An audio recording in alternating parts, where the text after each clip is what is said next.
Hello student. हमने पिछले video में एक से लेकर के जितनी भी सवालें थी भाई धर्मेंद्र बिश्नोई का बात की। आज लास्ट सवाल है सवाल नंबर 12। इसमें आपको बताना है कि जो दिया गया कथन है वह सत्य है या असत्य। क्या बताना है भाई? जो दिया गया कथन है सवाल में ये बताना है कि सत्य है या फिर असत्य। और बोला है सवाल में कि आपको कारण सहित व्याख्या कीजिए या फिर उसकी पुष्टि कीजिए। कारण क्या है कि असत्य है। ठीक है, चलते हैं। पहला कारण, पहला दिया है कि tan a का मान सदैव 1 से कम होता है। पहले की बात कर रहे हैं, किसकी बात कर रहे हैं? tan a का मान सदैव 1 से कम होता है। चलते हैं भाई, जब अगला चैप्टर पढ़ेंगे तो थीटा मान यानी कोण जो होगा, मान लीजिए कोई रेखा है, रेखा गणित कक्षा 9 में पढ़े होंगे। मान लीजिए एक रेखा ये हो गई a और b, और दूसरी रेखा हो गई मान लेते हैं ये वाला। ठीक, अब मान लेते हैं C पॉइंट वाला, यानी एक AC रेखा हो गई, एक AB रेखा हो गई। यानी AB और AC रेखाओं के बीच का कोण क्या है भाई? मान लेते हैं 90 अंश है। तो यही आपका कोण कहलाता है। दो रेखाओं के बीच जो भी एंगल बनता है वही कोण कहलाता है। जाहिर सी बात है। तो कहने का मतलब ये है कि जो tan वाले में जब आगे पढ़ेंगे, जो भी आप पढ़े थे क्या, अनुपात वाला, साइन, कॉस, tan, और इसके बाद क्या था भाई, कॉट, कोसेक और सेक, ये आपके 6 मान थे। और 6 मान में बोल रहा है कि tan, यानी ये आपका अनुपात दिया गया है, ये आपका कोई ना कोई अनुपात है ना, लेकिन ए क्या है भाई, कोई दिया गया कोण है। यानी tan आपका अनुपात हो गया, ए आपका दिया गया कोण है। तो बोल रहा है कि tan ए का मान सदैव 1 से कम होता है। कहने का मतलब है जब हम चलेंगे अनुपात वाले में, जो भी अंश वाले कोण वाले में, तो कोण वाले में पढ़ेंगे जो आपका कोण दिया रहेगा वो 0 अंश, 30 अंश, 45 अंश, 60 अंश और 90 अंश। ठीक है, इसको हम जब पढ़ेंगे तो आपको क्लियरली एकदम समझ में आ जाएगा कि tan ए का मान सदैव 1 से कम होता है या फिर नहीं। तो पहला काम tan 0। अब tan ए का मान, पहला काम tan 0 अंश का मान 0 होता है। tan 30 अंश का मान कितना होता है भाई? tan 30 अंश का मान हो जाएगा आपका 1/3 और tan 45 अंश का मान 1, tan 60 अंश का मान 3 और tan 90 अंश का मान अपरिभाषित होता है। अपरिभाषित का मतलब जिसका मतलब परिभाषा न दे सके। ठीक, तो पहला काम इसमें दिया है कि tan ए का मान सदैव 1 से कम होता है। यहाँ पर देख रहे हैं tan 0 अंश का मान 0, tan 30 अंश का मान 1/3 और यहाँ पर दिया tan 45 अंश का मान 1। लेकिन बोला है सवाल में कि का मान tan ए का मान सदैव 1 से कम होता है, ये हमको बताना है। तो जानते हैं कि tan 60 अंश का मान 3 और 3 का मान कितना होता है? 1.732 समथिंग नियर अबाउट होता है। ठीक है, किसका? tan 60 अंश। यानी क्या भाई, यानी अगर बोलना चाहें tan वाले में यदि थीटा कोण बढ़ाते हुए जा रहे हैं जब, तो इसके मान में वृद्धि होती जा रही है।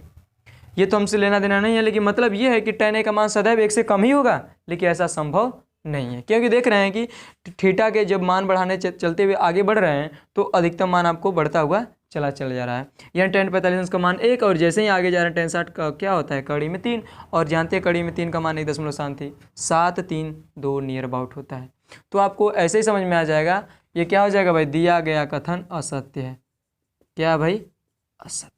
अब बोला है कारण, क्योंकि जानते हैं कि tan जो भी होता है tan 45 अंश का मान 1 होता है। तो कारण में क्या लिख सकते हैं, जानते हैं कि हम भाई कि 45 अंश का मान 1 और tan 60 अंश का मान 3, तो डायरेक्टली इसको लिखना चाहें तो क्या लिख सकते हैं, tan ए का मान जो होगा वो हमेशा लेकिन विभिन्न मानों के लिए इसके मान में क्या होती है, बढ़ोतरी होती जा रही है। अतः tan ए का मान सदैव 1 से कम नहीं हो सकता है। ये आपका कारण हो गया। ठीक, अब चलते हैं, अब का दूसरा कारण क्या दिया गया है, दूसरे कारण की बात करते हैं भाई। बोला है कि कोण ए के किसी मान के लिए sec a का मान 12/5 होगा। बोला है कि कोण ए, यानी कोण ए कहने का मतलब ए एंगल जो है, ए एंगल का कितना मान रख दें कि कितना हो जाए भाई, 12/5। यानी sec a में, sec वाले में ए का मान क्या रख दें तो किसका मान हो जाए भाई, 12/5। यानी कोई ऐसा मान है जो sec a का मान 12/5 आ सकता है? हाँ, क्योंकि इसमें फिक्स बोल दिया है। चूंकि जो दिया गया मान है वो उसमें कन्फर्म बोल रहा है कि जो ए का मान है कोई ना कुछ होगा जो कन्फर्म है कि 12/5 कहीं ना कहीं होगा। तो अगले जो थोड़ा सा ध्यान दीजिए, अब इसमें तो दिया गया कथन क्या हो जाएगा, सत्य हो जाएगा। क्या हो जाएगा भाई, सत्य। अब बात आया कि कोण ए के किसी मान के लिए कारण क्या देंगे। कारण क्या होगा भाई, कोण ए के किसी मान के लिए sec a बराबर 12/5। तो बोल रहा है कोई भी फिक्स एंगल है उसके लिए sec a का मान 12/5 होगा, ये तो सत्य है। तो हम लिख देंगे चूंकि कोई न कोई ऐसा मान होगा जो ए एंगल का मान क्या हो, sec a बराबर 12/5 होगा। ठीक, क्योंकि अगर हम चलना चाहें तो कास का उल्टा सेक होता है और कास 0 अंश का मान कितना होता है भाई, 1। उसी तरह sec 0 अंश का मान कितना हो जाएगा, इनफाइनाइट के आसपास समथिंग नियर अबाउट आता है। ठीक, तो हमको ये तो बताना नहीं, बस सीधे कारण बोल देना है। तो दिया गया कथन क्या हो जाएगा भाई, सत्य। अब बोला कि काश ए जो है कोण ए और कोसेकेंट के लिए प्रयुक्त एक संक्षिप्त रूप है। नहीं भाई, काश ए कोण ए के कोसेकेंट यानी कोसेक की बात कर रहा है। कोसेकेंट किसकी बात कर रहा है? कोसेक की। जानते हैं काश वाला अधिक अनुपात आपका जो दिया गया था ए एंगल होता है, तो क्या कोण ए के कोसेकेंट के लिए प्रयुक्त एक संक्षिप्त रूप है? तो नहीं। क्या बोलेंगे भाई? यानी नहीं मतलब असत्य है, यानी दिया गया कथन क्या है? असत्य है, क्योंकि जानते हैं काश का उल्टा सेक हो सकता है, काश का उल्टा कोसेक नहीं हो सकता, यानी दिया गया कथन क्या हो जाएगा? असत्य है।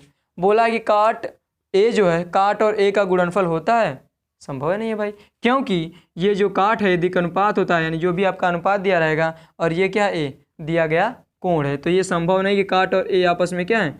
गुणनफल हैं। तो अतः क्या हो जाएगा भाई? कथन असत्य होगा। अब बोला किसी भी कोण थीटा के लिए साइन थीटा का मान 4/3 ही होगा? संभव नहीं है भाई, सीधा सीधा असत्य हो जाएगा। क्या हो जाएगा?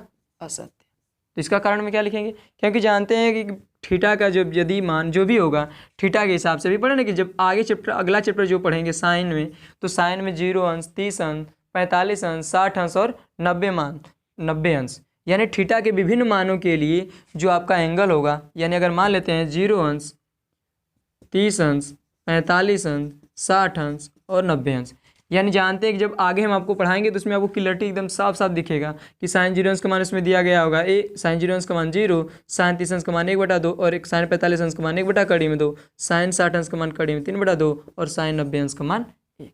यानी थीटा का मान जो ही अगर अलग अलग हो रहे हैं, 0 अंश के लिए अलग, 30 अंश के लिए अलग, 45 के लिए अलग, 60 अंश के लिए अलग और 90 अंश के लिए अलग, यानी थीटा के विभिन्न मानों के लिए इसके मान में यानी क्या है? इसके मान में ही परिवर्तन हो रहता है। यानी कि किसी भी थीटा कोण के लिए साइन थीटा 4/3 होगा? ऐसा तो है नहीं। थीटा का मान जैसे बदलेंगे उसका मान भी बदल जाएगा, थीटा का मान कुछ और रखेंगे तो उसका भी मान बदल जाएगा। तो एक दिया गया कथन क्या हो जाएगा भाई? असत्य है। तो आज की वीडियो में बस आपको यही सवाल बताना था कि दिया गया कथन असत्य है या फिर असत्य। अगले वीडियो में हम आपको बात करेंगे कोण वाला जो भी है साइन, कास्ट है, 0 अंश, 30 अंश, 45 अंश, 60 अंश का मान कैसे याद करें और इसको विधिवत समझेंगे कि कैसे होगा। ठीक है, आज के लिए धन्यवाद, आज के लिए इतना ही।